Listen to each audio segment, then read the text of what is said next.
tetap sehat, penuh semangat, dan berbahaya. Assalamualaikum warahmatullahi wabarakatuh. Teman-teman sekalian, kali ini pada gilirannya kita akan membedah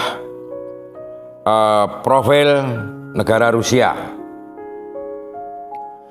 Jadi beberapa tempo atau beberapa hari yang lalu kita sudah bedah beberapa negara, profil tentang Belarusia, Azerbaijan, Armenia, dan yang lainnya, Kazakhstan, dan yang lainnya.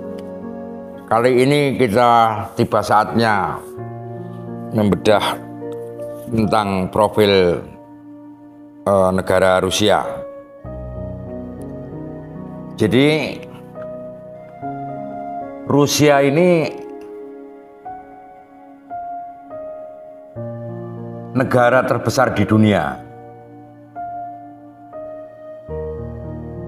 yang membentang luas di dua benua, yaitu benua Asia, jadi bagian utara Asia, dan di benua Eropa, di bagian timur Eropa.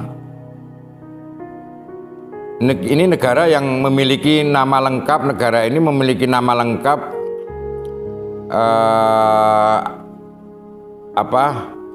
Federasi Rusia, Russian Federation. Ini memiliki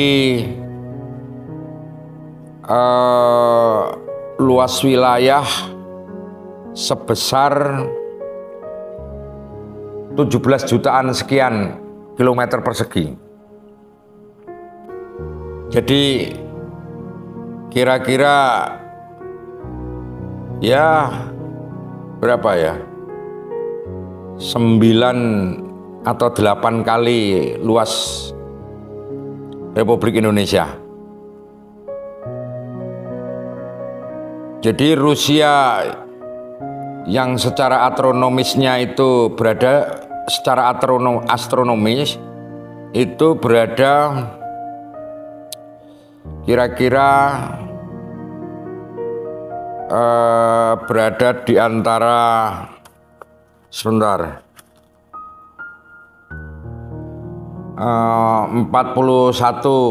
derajat sampai 82 lintang utara, derajat lintang utara, dan 19 derajat 169 bujur barat.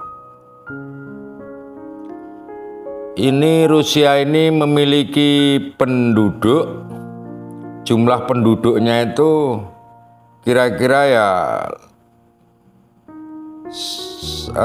separuh lebih dari penduduk Indonesia lah, separuhnya. Jadi tadi saya bilang luasnya itu kira-kira 9 kali, tetapi penduduknya hanya separuhnya Republik Indonesia.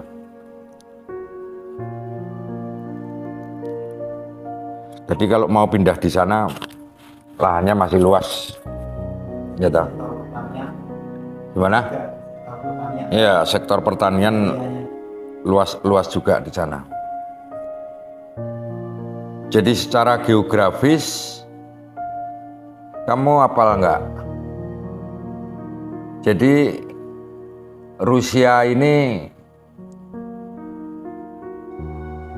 berada di dua benua. Yang berada di dua benua ini berbatasan dengan Finlandia, terus Lituania, Ukraina, dan Belarusia itu di sebelah barat, sedangkan di sebelah timurnya itu Laut Pasifik. Nah, kemudian di sebelah selatan itu ada Rusia berbatasan dengan Cina atau Tiongkok, Korea Utara, dan Kazakhstan. sedang di sebelah utaranya Rusia, utara Rusia itu Samudra Arktik. Rusia ini juga berbatasan dengan negara Georgia, Azerbaijan, Laut Kaspia, dan pegunungan Kaukasus di sebelah barat dayanya. Yang perlu kita bedah lagi adalah bahwa Rusia ini merupakan negara yang menggunakan bentuk pemerintahan federal semi presidensial. Yang kepala negaranya adalah presiden dan kepala pemerintahnya adalah perdana menteri. Tapi saya tidak begitu hafal perdana menterinya namanya siapa, sulit sih. Presidennya saja hafal, mungkin seluruh dunia itu banyak orang yang hafal sama Vladimir Putin ini. Jadi sekali lagi ini menggunakan bentuk pemerintahan federal semi presidensial. Nah, nanti akan kita jelaskan itu. Yang kepala negaranya adalah seorang presiden dan kepala pemerintahannya adalah perdana menteri. Negara Federasi Rusia ini terbentuk setelah bubarnya Uni Soviet. Bubarnya Uni Soviet itu tahun 1991. Sama sebenarnya berdirinya Rusia ini karena mendapatkan semacam payung hukum terhadap kejadian atau peristiwa Glasnost dan Perestroika. Jadi pada tahun 91 ini terbentuk yang namanya Uni Soviet. Nah, bubarnya Uni Soviet ini ditandakan dengan terpisahnya beberapa negara bagian Uni Soviet menjadi negara yang berdaulat sendiri-sendiri. Yang tadi di depan saya sebutkan, kita ke depan nanti akan membedah 15 negara setelah peristiwa Glasnost dan Perestroika. Jadi Rusia yang merupakan negara bagian terbesar dengan penduduk terbanyak di Uni Soviet ini melanjutkan status hukum dan sebagai penerus dari Uni Soviet. Ibu kota Rusia adalah Moskow. Jadi ini memang negara terbesar di antara 15 negara bekas dari Uni Soviet. Dan sepertinya Rusia ini menjadi representasi dari berdirinya atau masih adanya negara Uni Soviet. Hanya kemudian ini bernama Rusia. Jadi tidak sebagaimana negara-negara yang lain dari 15 negara tadi, Rusia ini memang negara terbesar di antara 15 negara bekas Uni Soviet.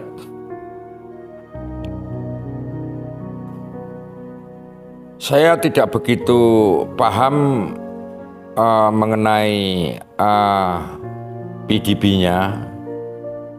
Jadi sebesar berapa dolar, ya persisnya saya kurang tahu. Kira-kira kalau nggak salah ya antara 3 sampai 4 triliun lah. 3.000 sampai 4.000 triliun lah dolar. Jadi PDB Rusia ini berada di urutan ke-7 terbesar di dunia.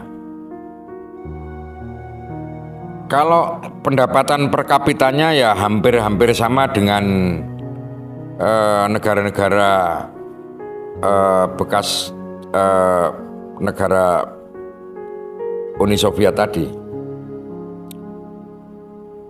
itu berkisar tahun yang saya baca itu kira-kira tahun hampir sama itu tahun-tahun 2020 lah. Rusia ini sebagai negara yang terbesar berdasarkan luas wilayahnya ini juga memiliki sumber daya alam yang berlimpah. Sumber daya alam ini meliputi satu, minyak, kemudian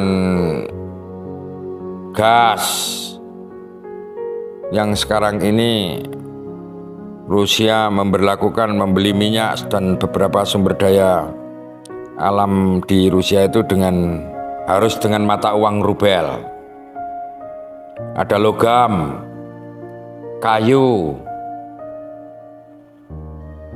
Konon kabarnya Rusia ini menduduki urutan kedua sebagai negara yang memiliki cadangan gas terbanyak di dunia. Luar biasa. Maka sekarang ini Rusia baru dikeroyok sekian negara, barangkali karena keyakinan sumber daya alamnya yang sangat berlimpah. Dan negara-negara pengeroyok ini tadi itu rata-rata membutuhkan beberapa sumber daya alam yang dimiliki oleh Rusia. Dan kemudian Putin ini melakukan diplomasi politik menurut saya sebenarnya itu justru memberlakukan aturan bahwa siapapun yang membeli sumber daya alam di Rusia harus dengan mata uang rubel, jadi tidak lagi dia memberlakukan dolar. Itu pun masih dengan jual mahal, tidak semua negara dilayani, terutama negara-negara pengeroyok itu tadi.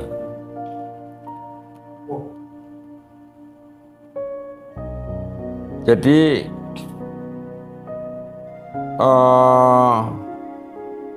cadangan gasnya saja sangat banyak. Ada sekitar 80-an BBL. Jadi itu tahun-tahun 2016. 2016 itu kita ketahui juga sedang berperang dengan Ukraina. Sedang melakukan invasi kepada Ukraina kayaknya. Rusia ini juga pada tahun 2015-an ini telah melampaui negara-negara penghasil minyak yang lainnya termasuk Indonesia dan menjadi negara yang berhasil memproduksi minyak bumi terbesar di dunia. Jadi sekitar 10 jutaan barel per hari kalau nggak salah. Kemudian di hubungan luar negeri, Rusia merupakan anggota PBB yang menjabat sebagai anggota permanen Dewan Keamanan PBB dengan hak veto. Dengan hak vetonya menjadi salah satu di antara 5 negara di dunia yang memiliki hak veto. Selain sebagai anggota PBB dan anggota beberapa lembaga yang berada di bawah PBB, Rusia ini juga merupakan anggota dari organisasi internasional seperti APEC misalnya, Interpol, dan beberapa organisasi internasional lainnya. Jadi Rusia ini juga masih menjadi sulit sih membedakan menjadi anggota PBB atau menjadi underbow-nya PBB. Istilahnya yang tepat yang bagaimana kita nggak tahu. Tapi kalau Rusia ini, kalau saya melihat dari sikapnya terhadap PBB mengenai masalah konfliknya dengan Ukraina ini, kayaknya ya anggota PBB, bukan underbow-nya PBB. Kira-kira seperti itu. Nah kemudian secara struktural profil negara Rusia ini secara singkat lah, itu nama lengkap dari negara ini, karena ini negara federal, jadi nama negaranya, nama lengkapnya itu Federasi Rusia, Russian Federation. Jadi nama lokalnya Rossiyskaya Federasia.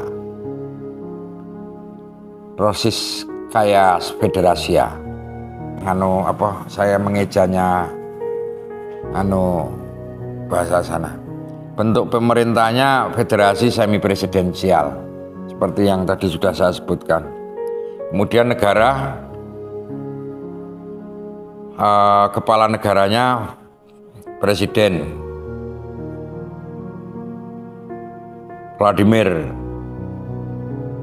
Vladimirovich Putin. Ini sudah berlangsung selama 10 tahunan, karena Putin ini jadi presiden di Rusia sejak tahun 2012. Jadi kepala pemerintahannya Perdana Menteri, Premier Michael Mishustin. Premier Michael Mishustin. Ini baru sejak 2 tahun yang lalu. Ibu kota Moskow, kayak zaman Uni Soviet. Kemungkinan juga gedung-gedungnya juga masih memakai gedung-gedung pada waktu dipakai oleh Boris Yeltsin atau Michael Gorbachev.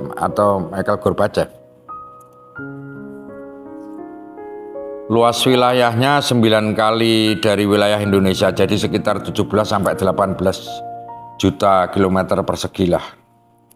Dengan penduduknya separuhnya dari Indonesia kira-kira, jadi sekitar 140-an juta lah.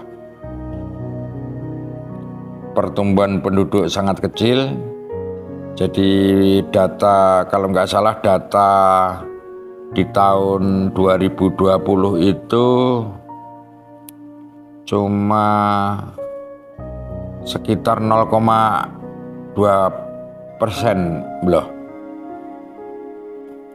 cuma 0,2%. Jadi di Rusia ini penduduknya berasal dari etnis Rusia, mayoritas itu sekitar 80-an% kurang dikit lah. Kemudian ada dari Tatar, ada Ukraina. Ukraina ini hanya ada sekitar 1% lebih. Kemudian Baskir, terus Kufas, Chechen, etnis lainnya sekitar 10%. Terus beberapa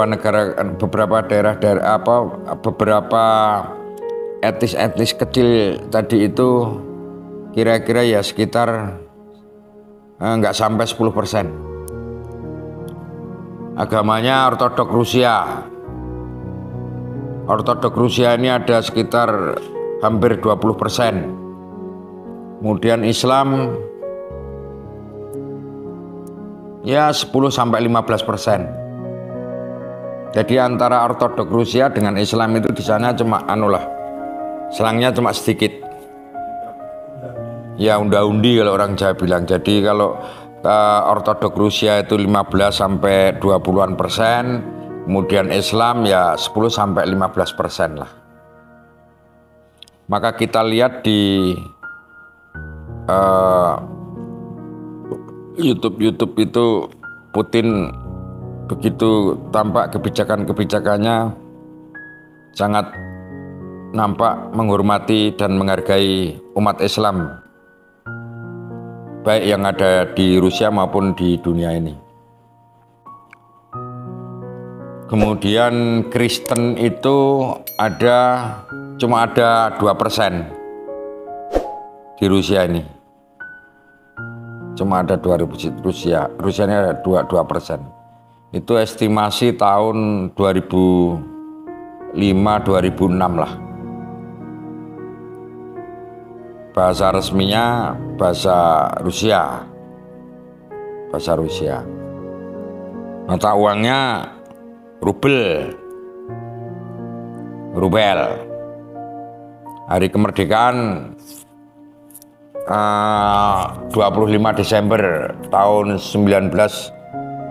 Ini hari merdekanya itu, kemerdekaan itu diproklamirkan Rusia ini tahun 1991. Hari kemerdekaan tanggal 25 Desember. Nah, dari Uni Soviet ganti nama menjadi Federasi Rusia. Itu pada Januari tahun 1500-an berapa gitu. Dari Uni Soviet ke Federasi Rusia. Jadi ini masih Tsar Nicholas berapa atau leluhurnya Tsar Nicholas berapa gitu ya. Dia papang ya. Kira-kira. Nah, tahun-tahun itu tahun-tahun 17-an itu tahun 1700 itu baru ada proklamasi. Jadi itu tadi leluhurnya Nicholas tadi, Tsar Nicholas. Karena tahun-tahun 1700 itu baru proklamasi kekaisaran Rusia. Nah, kemudian 200 tahun kemudian dari 1700 tadi itu, sekitar 200-an tahun kemudian, jadi tahun 1920 sekian lah, itu baru berdiri Uni Soviet. Hari nasionalnya di sana juga ada hari kemerdekaan, hari nasional. Hari nasional itu hari Rusia. Itu sebelum hari kemerdekaan, itu tahun 1990-an. Saya kurang hafal lagu kebangsaannya. Dan kemudian pembagian wilayah administratifnya Rusia. Jadi Rusia ini, mohon maaf kalau salah, Rusia ini terbagi atas 21 republik, kemudian 46 oblast. Oblast ini kalau nggak salah provinsi apa-apa gitu ya, provinsi ya. Oh ya, ya oblast ya. Jadi ada 21 republik, kemudian ada 46 oblast atau provinsi, 9 kreis. Mungkin ini kalau apa sama kayak dengan regensi gitu Pak ya, kabupaten Pak. Provinsi kabupaten. Kemudian ada, ini agak rumit ini di Rusia ini. Ada 4 otonomi. Otonomi okrug itu apa ya, semacam kota atau apa? Saya kurang paham. Terus kemudian 2 tingkat kota federal, ditambah 1 otonomi oblast, 1 otonomi provinsi. Jadi ya makanya ada berapa tadi? 21 republik, 46 oblast. Aneh nih. Jadi sulit kalau dibedah ini. Terus kemudian otoritas masing-masing oblast, kemudian republik, perbedaan otoritas politik oblast dengan republik. Itu bagaimana, saya belum sempat mempelajari. Mungkin kayak istimewa kita ya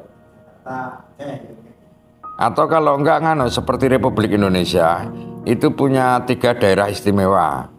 Ada satu daerah khusus, terus kemudian 2 daerah istimewa. Yang sekarang 1 daerah istimewa Yogyakarta, Aceh kemudian diganti menjadi Nangro Aceh Darussalam, terus kemudian DKI daerah ibu kota, daerah khusus ibu kota Jakarta. Nah, apakah nanti ketika ibu kota itu pindah di Kalimantan Timur itu, Jakarta Raya ini masih menjadi daerah khusus apa tidak, kita belum tahu. Sampai hari ini belum pernah saya dengar. Meski urusannya wong Jakarta lah. Kita membedah secara deskriptif saja tentang profil negara-negara di bekas Soviet. 21 republik di Rusia ini, apakah ini kemudian republik ini memiliki presiden dan memiliki perdana menteri masing-masing republik ini di 21 republik ini? Mohon maaf, saya juga belum begitu dalam mempelajari ini.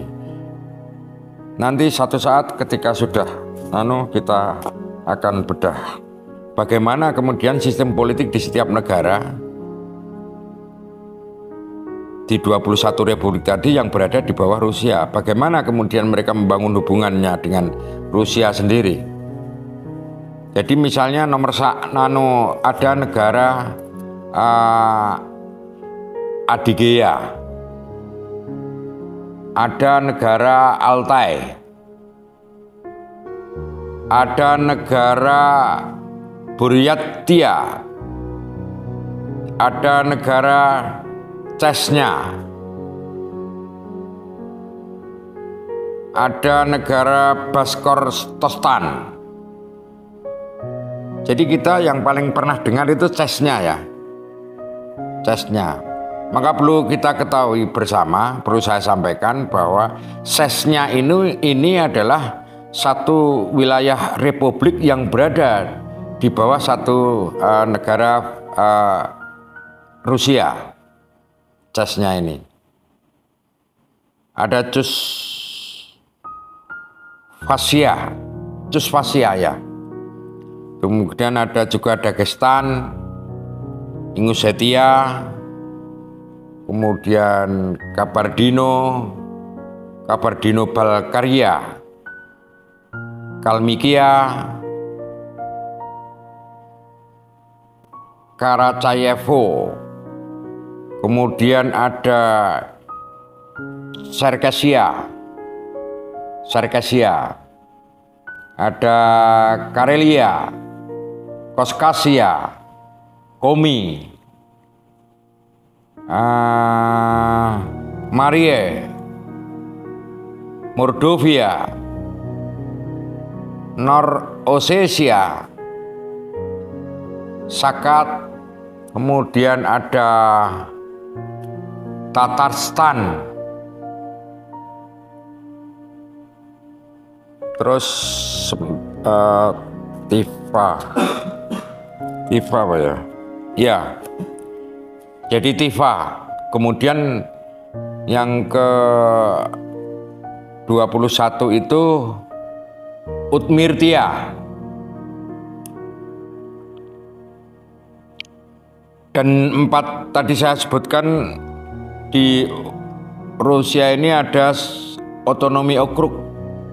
Jadi di depan tadi kan saya sampaikan bahwa di Rusia ini ada 21 negara republik, termasuk salah satunya yang paling terkenal itu Chechnya tadi itu. Tapi di samping 21 republik negara dan 21 negara republik yang berada di bawah Rusia ini ada juga terdapat juga 4 otonomi okrug di Rusia. 4 otonomi okrug ini nomor 1 ada Yamako, kemudian Nenets, Chukotka, Kanti Mansi Yugra. Jadi ada 4 otonomi okrug. Nah, sejauh mana otonomi ini itu bekerja sama membangun hubungan bilateral dengan sesama otonomi maupun otonomi dengan republik dan republik dengan federal tadi. Nanti mungkin pada kesempatan yang lain kita akan bedah. Atau mungkin satu saat kita akan ngundang teman-teman. Jadi yang datang tidak hanya tidak hanya 6 orang ini, gitu lah, ya dah. Cuma 6 orang ini, jadi ya nanti teman-teman kita undang lah. Dia pinter-pinter jadi iso takon, jadi dia bisa tanya. Karena ini kita soal geografi politiknya beberapa negara kan. Jadi yang kita undang yang mungkin beberapa orang yang memang pelajari tentang hubungan politik, hubungan internasional atau gimana gitu. Ya belajar bersamalah. Nah, di samping 21 republik kemudian ada 4 otonomi itu tadi. Di Rusia ini ada 9 krai. Ini 9 provinsi atau apa itu tadi ya? Kira-kira mungkin provinsi ya? Atau kota, oblast ya, oblast. Provinsi itu oblast. Karena ini mungkin kabupaten atau apa gitu. Ya regensi lah. Jadi ada Khabarov, ada Krasnodar 2, 9 ya, tim baru 2. Terus kemudian ada Altai, Kamchatka, Krasnoyarsk, Perm, Primorsky, Stavropol. Terus kemudian ada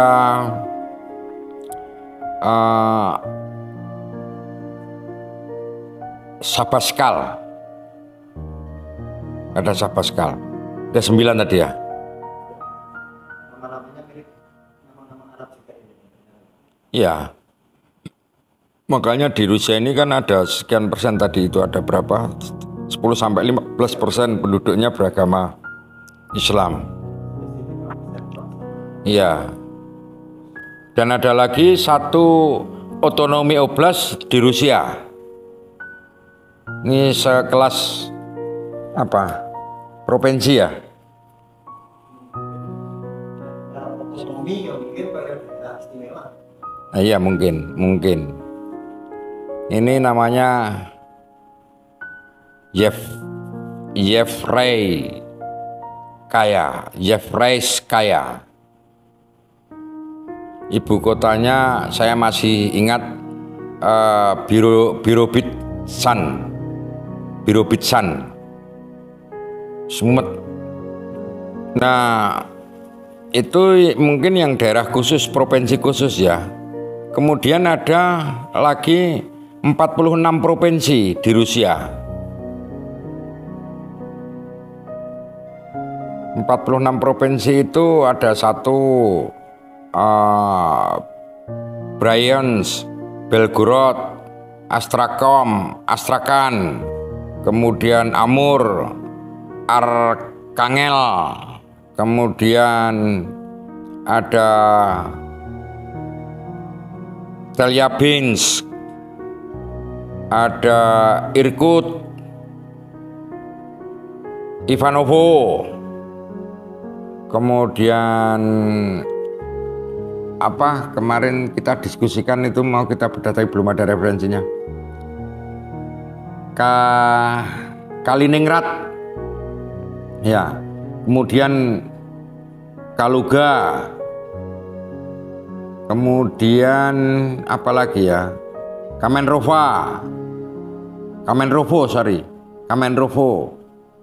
Kostroma, Kurgan, Kursik, Leningrad, kemudian ada Lipetsk, Moskow, Magadan, Murmansk, Nizhny Novgorod lagi, kemudian ada Novosibirsk, Omsk, Orenburg, Orel, Pskov, Rostov, Pensa,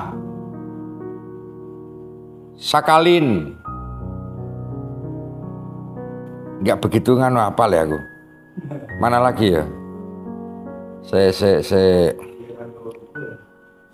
Tambov, Samara. Terus apa ada samaan Samara? Samara.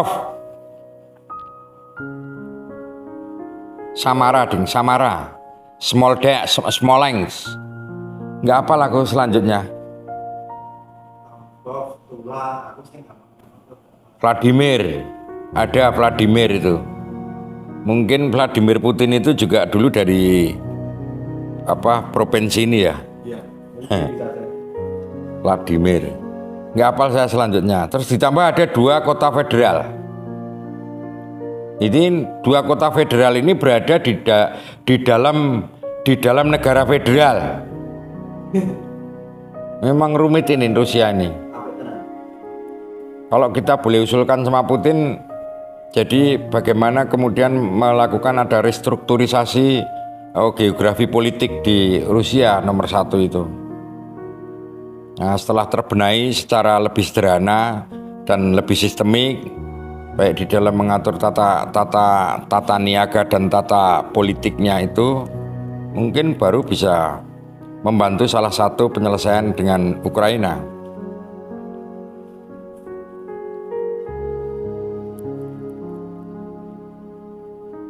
Kota federal ini hanya ada 2. Ada satu kota federal berada di suatu negara federal. Itu hanya malah anehnya ini di Moskow, di ibu kotanya Rusia. Ini termasuk kota federal Moskow ini. Kemudian yang kedua itu Saint Petersburg.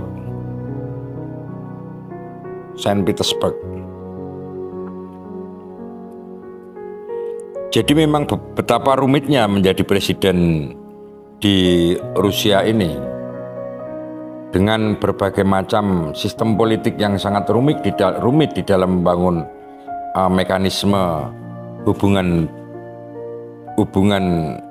gimana ya, hubungan bilateral, bisa nggak disebut itu di dalam negeri itu sendiri, atau hubungan antar negara dengan provinsinya lah. Itu memang agak rumit. Saya juga tidak paham bagaimana kemudian Putin ini membagi pendapatan pajaknya, kemudian membagi tanggung jawabnya kepada provinsi-provinsi itu tadi, kepada beberapa kota federal itu tadi. Itu kewajibannya apa, bagaimana Putin ini memberlakukan kewajiban terhadap beberapa negara-negara di dalamnya tadi itu, kita juga agak rumit. Memang mungkin perlu, kalau memang mau mendalami secara lebih dalam, memang harus sekolah tentang Rusia, atau kalau mungkin ada di Indonesia gitu, membuat semacam pusat studi Rusia. Jadi tidak hanya pusat studi Timur Tengah, tapi juga perlu Indonesia itu mendirikan yang namanya pusat studi Rusia yang barangkali bisa bekerja sama. Literaturnya kita minta di kedutaan besar Rusia, mungkin bisa jadi akan lebih tersebar luaskan dan kita bisa belajar bagaimana rumitnya sistem pemerintahan di Rusia. Jadi kita sebelum merangkak-rangkak dari Rusia ke Azerbaijan,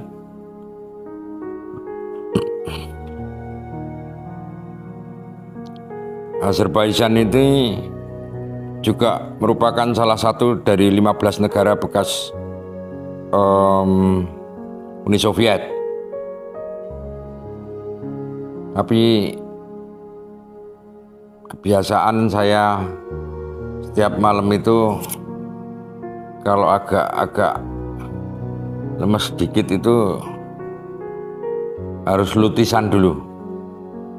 Jadi saya akan lutis pepaya atau kamplong bahasa Gunung Kidulnya, pepaya bahasa Indonesianya, itu pepaya bahasa Indonesianya. Lutisan itu nanti bumbunya ada gula Jawa. Gula Jawa itu sudah menjadi glukosa. Berbeda dengan gula-gula yang lain. Kalau kita makan, kalau gula yang lain itu masuk ke tubuh baru berubah menjadi glukosa. Kalau gula Jawa ini kita makan sudah merupakan glukosa dan kemudian masuk ke tubuh sudah langsung menjadi tenaga. Coba payanya mana? Ya. Pepaya. Ini Pepaya, wah ini ya kecil-kecil lah. Tetap berbahaya. Ini nanti dulu tetap berbahaya. Ini ambil sedikit aja ya. Waduh kok ngano agak kurang keras. kematangan. Kematangan itu. Dan ini mau.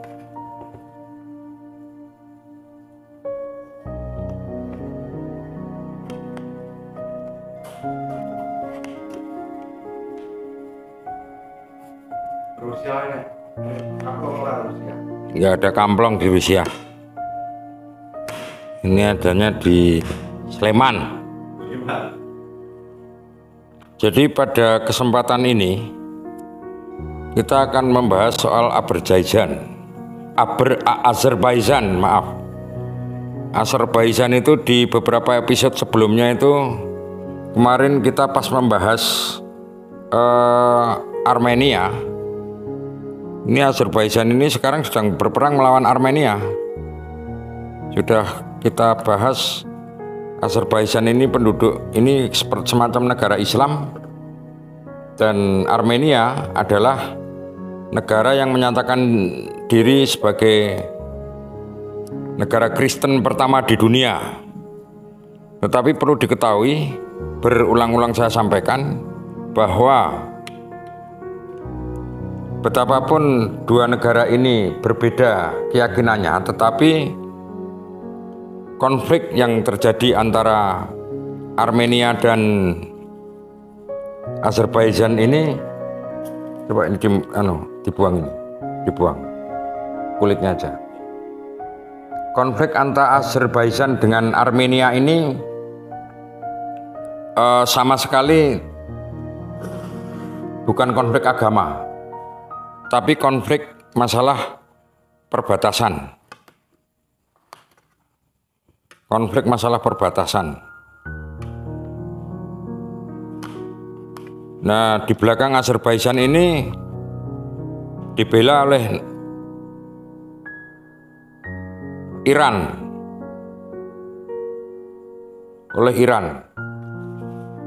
Azerbaijan ini namanya memang Azerbaijan.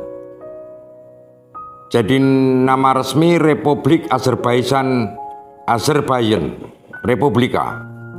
Kamplong ini. Kalau bahasa dari Gunung Kidul itu salah satu kabupaten di daerah istimewa Yogyakarta. Kalau menyebut Kates itu memang Kamplong. Jadi, aduh, udah nggak keras. Ini kematangan nih.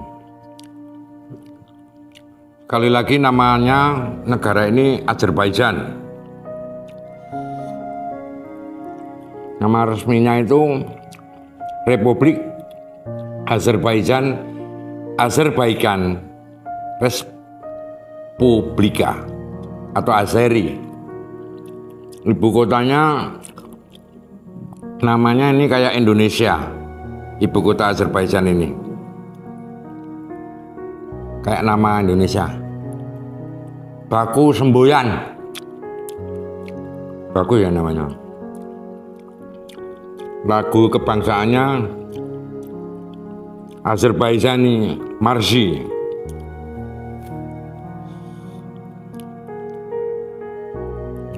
Kepala pemerintahnya itu Perdana Menteri, kemudian Kepala Negara, Presiden.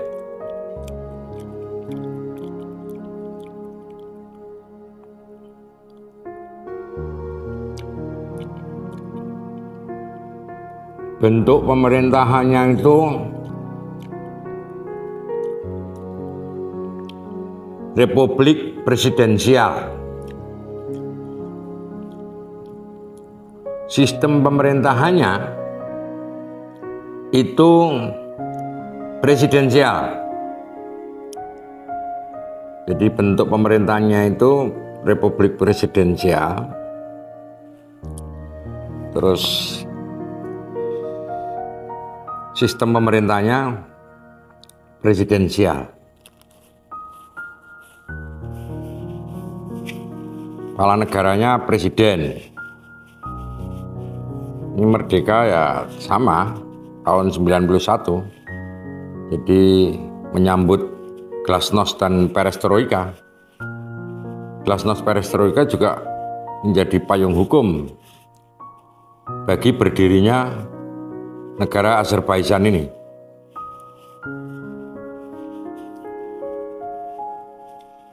Badan legislatifnya Melis. Nah ini negara Islam tetapi bahasa nasional bahasa Inggris. Agamanya di Azerbaijan ini mayoritas Islam dan kemudian diikuti dengan Kristen. Mata uangnya namanya Manat Azerbaijan. Manat Azerbaijan.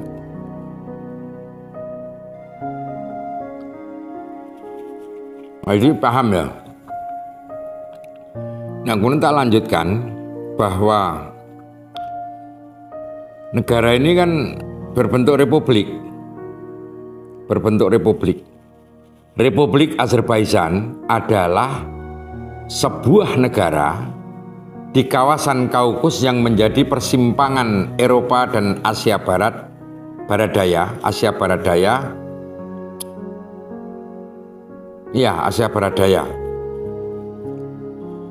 Jadi Azerbaijan ini terletak di benua Asia dan juga Eropa secara bersamaan.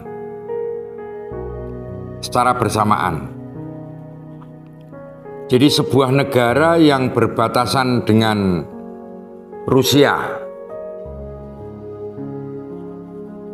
Georgia, Armenia, Iran, dan Turki. Pada kesempatan Tempo kemarin kita bahas bahwa Azerbaijan ini sedang berperang melawan Armenia. Sekali lagi soal perbatasan, bukan soal agama. Kenapa saya sampaikan begitu? Sekali lagi saya sampaikan bahwa karena betapapun Armenia itu negara yang menyatakan diri sebagai negara Kristen pertama di dunia, akan tetapi konflik antara Armenia dan Azerbaijan itu bukan konflik agama, ya, bukan konflik agama. tapi konflik masalah perbatasan. Betapapun di belakang yang namanya Azerbaijan ini pasukannya didukung oleh tentara Iran. Ya tentu mungkin ya perintah mullah lah.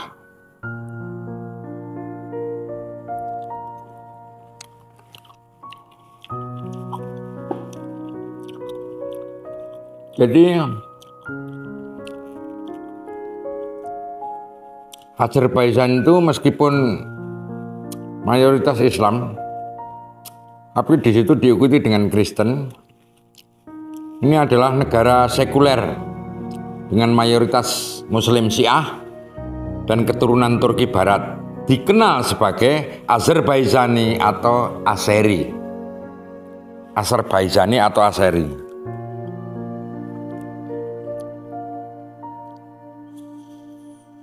Jadi batas-batas negara Azerbaijan ini di sebelah utaranya di sebelah utaranya itu ada Rusia, sebelah selatan ada Iran. Jadi Iran itu ketika mau bantu yang namanya Azerbaijan ya tinggal melangkah saja, karena ini memang berbatasan. Kemudian sebelah barat itu, jadi sebelah selatannya itu ada Iran, kemudian sebelah baratnya, selatannya itu Iran, kemudian sebelah baratnya itu Armenia, terus kemudian Georgia, Turki. Sebelah timur itu Laut Kaspia. Laut Kaspia.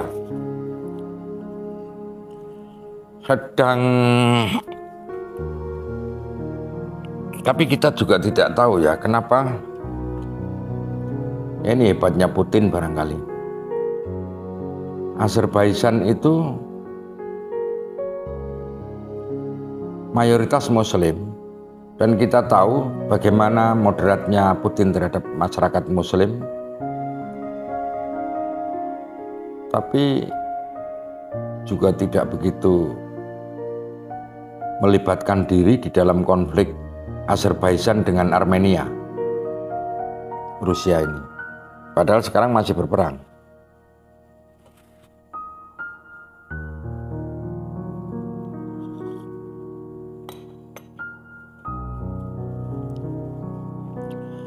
Kemudian pembagian wilayah administratifnya di Azerbaijan ini memiliki 10 regional ekonomi.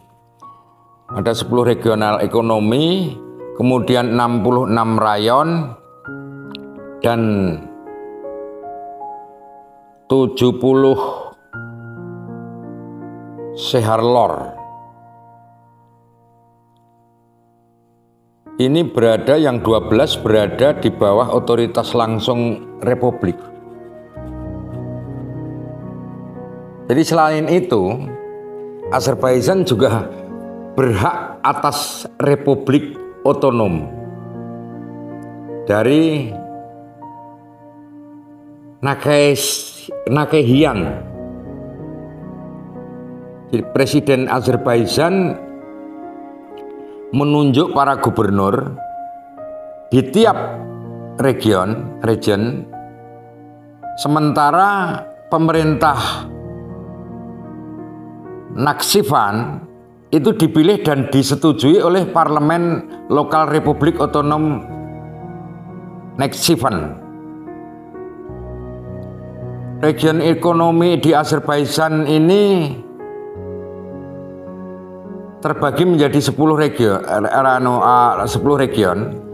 region ekonomi. Jadi region ekonomi Absheron, region ekonomi Aran, Sirvan, Ganja, Guba, ada Lankaran, kemudian ada Suki, kemudian ada Yukari, Karabakh, sama Daglik, bukan Deglek ya. Wah, sambalnya kurang pedes sih. Sambalnya kurang pedas. Tapi ini menyehatkan ini. Jadi kenapa saya ambil pepaya? Karena bisa jadi siang tadi saya makan sesuatu yang menjadikan kalau kita BAB itu agak bebal, agak sulit.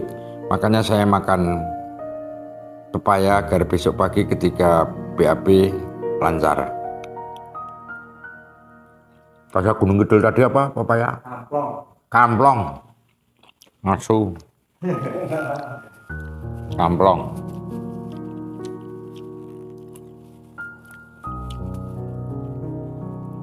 Kalau secara geografis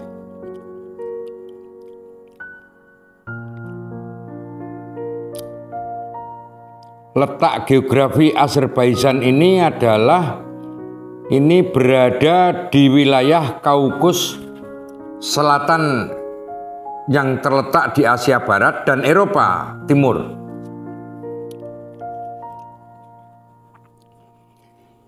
Letak astronominya negara Azerbaijan ini di antara saya nggak hafal, nggak begitu hafal, lupa. Kemudian luas wilayah Azerbaijan ini kira-kira sekitar, kecil ini negara, hanya 86 sekian ribu kilometer persegi, jadi sangat kecil. Makanya karena mungkin kecil ini, sejengkal tanah pun bisa menjadikan perang antar negara dengan Armenia itu. Hanya 86, sekian ribu kilometer persegi.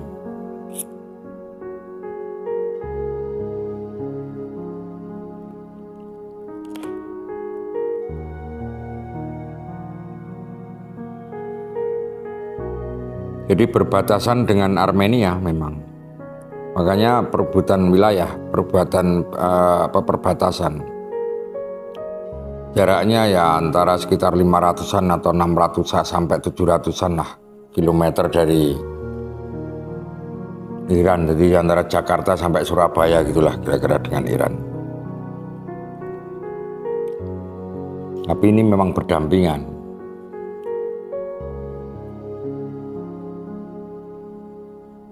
Dan tidak begitu jauh dengan Turki.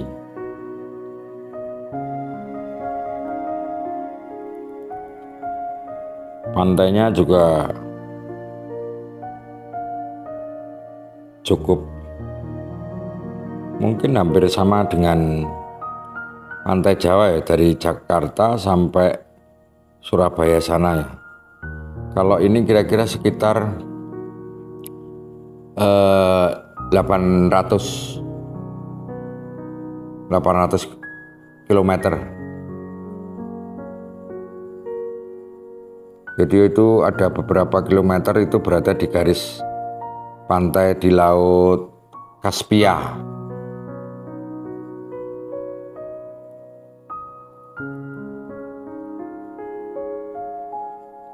Jadi wilayah kedaulatan Azerbaijan itu membentang dari utara, kemudian selatan, dari barat, timur, terus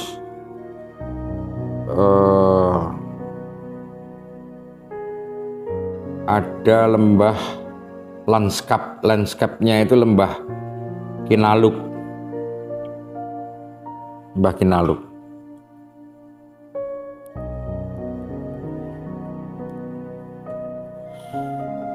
Komposisi etnis Azerbaijan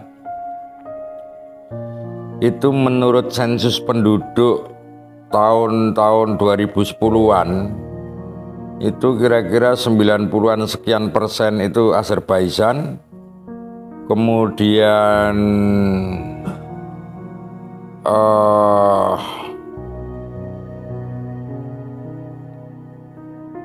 sedikit sekali dari Lesgian itu 2%-an lah. Nah, sisanya itu ya orang Armenia. Armenia ini mayoritas tinggal di Nagorno Karabakh, di bagian dari Azerbaijan.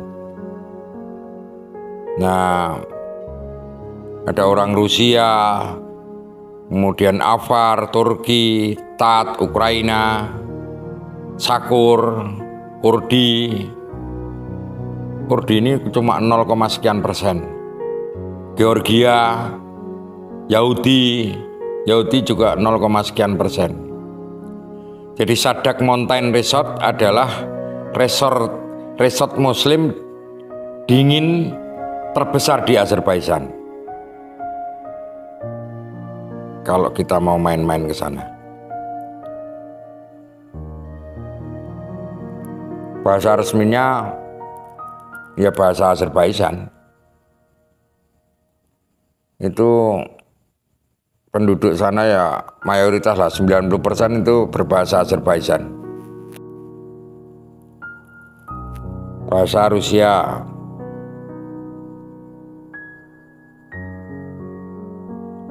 Dan Armenia juga diucapkan, tetapi hanya terbatas di Nagorno dan Karabakh. Yang masing-masing ini menyumbang angka kira-kira 1,5% atau berapalah populasinya. Bahwa bahasa Rusia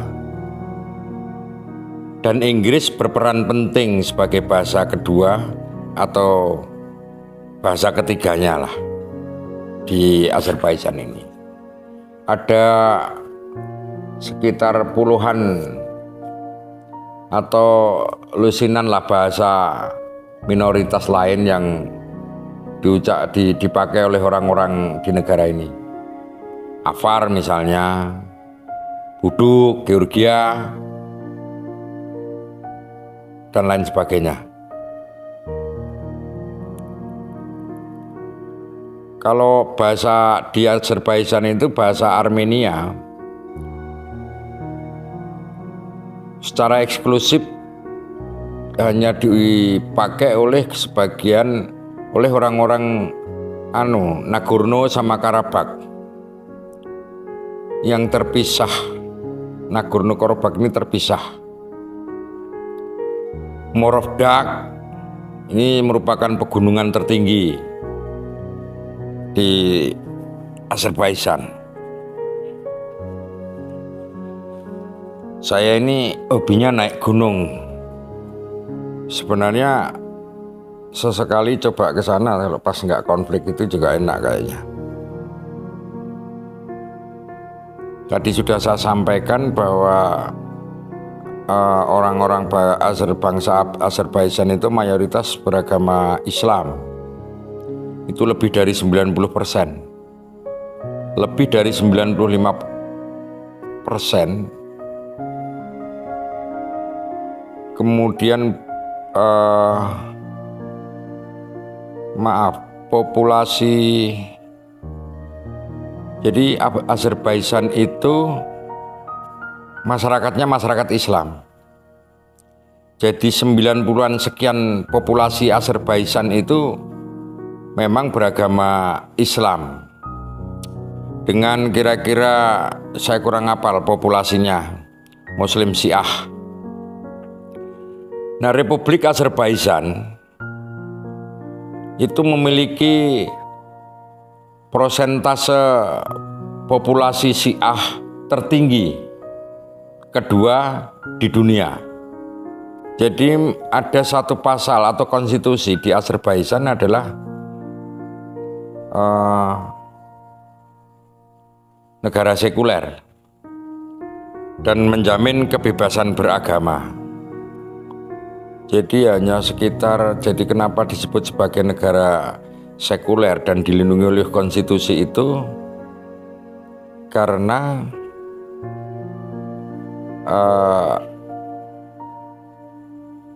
meskipun negara ini menjadi negara mayoritas Muslim yang paling sekuler di dunia. Kenapa? Karena hanya sekitar ada semacam sekitar ya 20-an% lah responden itu menyatakan bahwa memang agama adalah bagian penting dalam kehidupan. Meskipun dinyatakan seperti itu, tetapi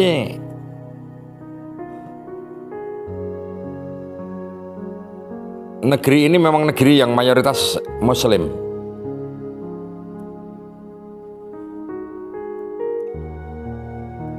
Ada di Azerbaijan ini sebuah masjid, Masjid Bibi. Masjid ini dibangun di atas makam keturunan Muhammad Sallallahu Alaihi Wasallam. Diperkirakan sekian ratus ribu lah. Nah, di Azerbaijan juga banyak jemaat gereja Ortodok Rusia. Gereja Ortodok Georgia, Gereja Kerasulan Armenia. Hampir semua orang Armenia tinggal di Nagorno dan Karabakh. Sangat sedikit memang orang Katolik di Roma, umat Katolik Roma di negeri tersebut. Jadi dominasi Kristen lain yang ada di Azerbaijan ini antara lain ya Lutheran, Baptis, kemudian Molokan. Ya, organisasi Yahudi ini memperkirakan bahwa kira-kira 10.000 sampai 12.000 orang Yahudi menetap di Azerbaijan. Azerbaijan ini juga rumah bagi para pemeluk kepercayaan Bahai, Krishna, Bahai, Krishna. Jadi saksi-saksi Yehuwa serta penganut komunitas agama lainnya. Perlu kita ketahui bersama bahwa Azerbaijan ini dijuluki sebagai negara api. Ada 5 atau berapa fakta menarik tentang negara Azerbaijan. Negara ini sangat kaya raya dengan minyaknya. Kandungan minyaknya sangat luar biasa. Dan Azerbaijan ini merupakan negara dengan bentuk pemerintahan republik semi presidensial yang terletak di jalur pegunungan Kaukus, atau tepatnya di persimpangan antara benua Eropa dan Asia Barat Daya. Azerbaijan berbatasan juga dengan Rusia dan Georgia, di sebelah utara Iran, di sebelah selatan itu di sebelah Laut Kaspia itu di sebelah selatan. Kalau Iran ini di sebelah selatan, di sebelah selatan itu Iran juga. Armenia di sebelah baratnya. Penduduk Azerbaijan, ibu kotanya terletak di Baku. Ini memiliki banyak tempat yang menarik untuk dikunjungi oleh para wisatawan, seperti kayak kota Skehi yang dulu sering didatangi oleh para pedagang dari Tiongkok dan Eropa. Ada juga desa-desa yang menawarkan pemandangan indah di lembah pegunungan Kaukus. Nah, kalau ingin mengetahui Azerbaijan lebih jauh lagi, saya akan mengajak teman-teman sekalian mengunjungi, mengetahui fakta-fakta yang ada di Azerbaijan.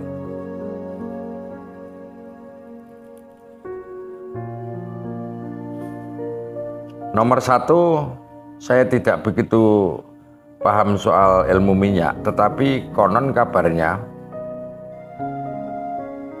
kualitas minyak di Azerbaijan ini memang terbaik di dunia.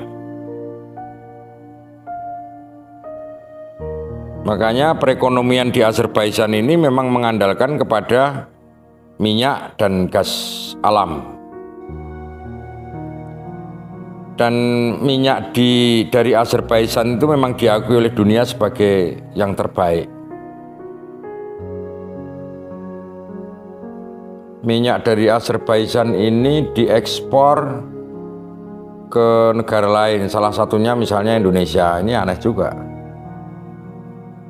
Jadi minyak kita itu juga impor dari Azerbaijan.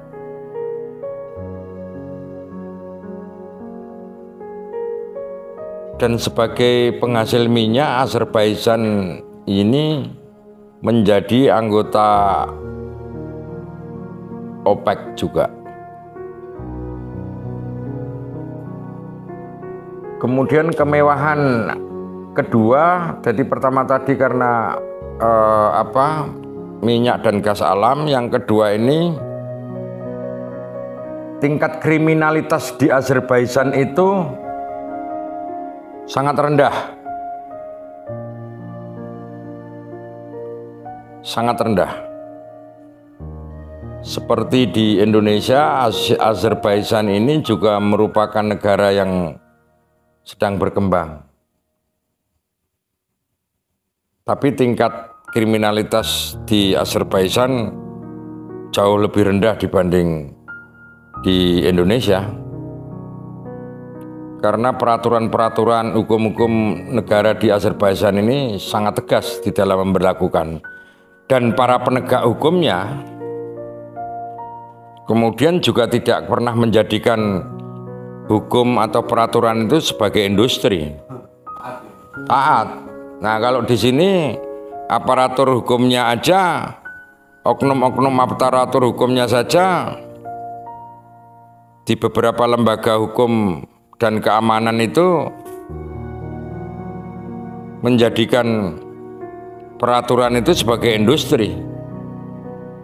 Jadi aman dan tidak aman, salah atau benar itu bisa menjadi industri kalau di Indonesia. Iya. Jadi komoditi. Iya, jadi komoditi. Kemudian yang ketiga, tadi udah dua ya. Minyak, gas alam, kemudian yang kedua tingkat kriminalitas rendah, kemudian yang ketiga itu memiliki gunung api yang selalu mengeluarkan api. Ya. Di Indonesia gunung api belum tentu mengeluarkan api.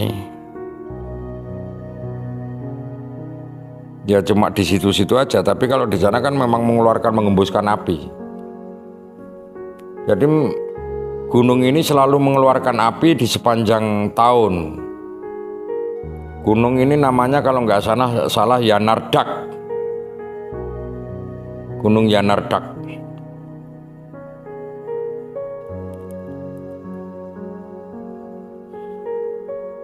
Gunung ini juga dikenal sebagai Burning Mountain.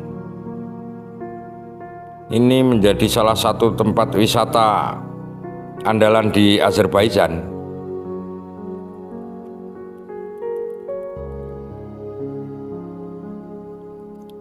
Yanardak ini kalau nggak salah tingginya hanya seperberapa dari Gunung Merapi yang ada di Jogja itu. Cuma sekitar 100-an meter.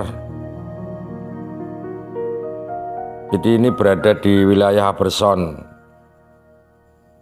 Peninsula. Gunung ini muncul disebabkan dulu sejarahnya itu oleh kandungan minyak yang berlimpah. Jadi karena hal itulah maka Azerbaijan dikenal juga sebagai negara api. Bukan negara penuh amarah, tapi memang dari dalam buminya itu banyak mengeluarkan api.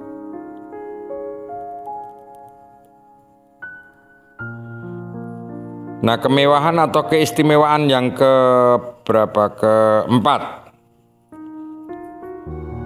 gas alam, kriminalitas rendah, gunung api, terus kemudian yang keempat ini memiliki di Azerbaijan itu ada danau yang notabene airnya, seluruh danau itu air asin. Danau. Tetapi airnya semuanya asin. Laut Kaspia ini memiliki keunikan tadi saya sebutkan, memang sama sekali tidak ada yang tawar, semuanya asin. Itu yang keempat. Yang kelima adalah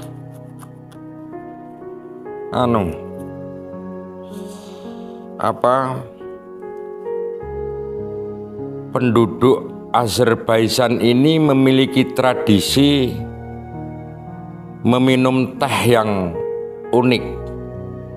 Berbeda dengan saya ketika pagi, itu tehnya ya pokoknya teh tubruk, kasih gula batu, kemudian panas. Nah, kita seruput pagi-pagi sambil merokok. Tetapi beda dengan di Azerbaijan. Tradisi meminum teh itu ternyata juga ada di Azerbaijan, tidak hanya di Indonesia atau Jepang. Wedangan di sana, tapi nggak ada angkringan kayaknya sana. Karena orangnya kaya raya semuanya, ekonomi terbagi sama rata, tidak seperti di Indonesia. Hujan tidak merata, ekonomi juga tidak merata. Cengkere ya kere. Jadi teh memang sana sangat disukai oleh penduduk Azerbaijan. Mereka minum teh dari gelas tradisional yang bentuknya menyerupai buah pir yang tak beli tadi itu. Jadi gelasnya kayak buah pir itu, agak lonjong dikit kayak gini. Baru gini tetapi agak panjang. Mereka ini biasanya meminum tehnya secara perlahan.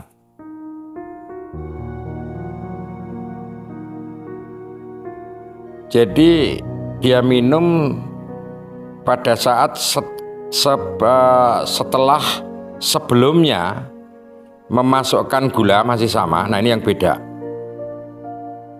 Di sana, di kita ini kan sama. Jadi meminum teh itu setelah kita masukkan gula kita minum. Kalau di sana setelah dimasukkan gula di dalam teh itu tadi, jadi dari tempat yang ini terus dimasukkan yang seperti cangkir kayak buah pir tadi, kasih gula.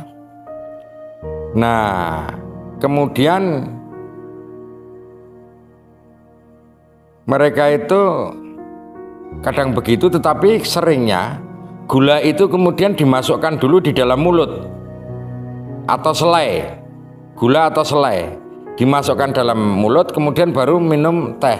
Nah, di Jogja khususnya juga ada kan seperti itu. Jadi minum teh tawar, panas, kemudian sambil ngunyah gula Jawa itu loh. Kan ada itu, digigit-gigit gula itu loh. Jadi tradisi minum teh di sana hampir sama sebenarnya kayak di Jogja tempo dulu. Jadi teh dekok itu kemudian panas, kemudian kasihkan di gelas. Kalau di sana yang kecangkir itu berbentuk kayak pir tadi. Nah, waktu kita seruput itu kita sambil mengunyah gula atau selai.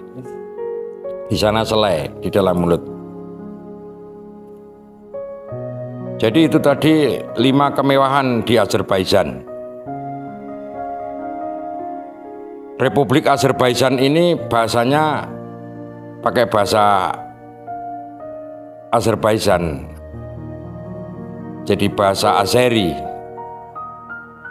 Nah, pada konten Azerbaijan ini memang agak lama dari negara-negara yang lain, karena Azerbaijan ini memiliki problem-problem sosiopolitik, sosiokultural yang agak rumit. Kemudian juga sedang terjadi perang dengan Armenia. Loh, Kim loh. Siap. Dah bersih. Oke. Jadi Ukraina Armenia, terus kemudian Ukraina, Belarusia, Azerbaijan udah selesai, tinggal beberapa negara lagi. Memang Azerbaijan agak lama ini tadi, karena memang memiliki sejarah yang memang agak rumit. Tetap sehat, penuh semangat, dan berbahaya. Wassalamualaikum warahmatullahi wabarakatuh.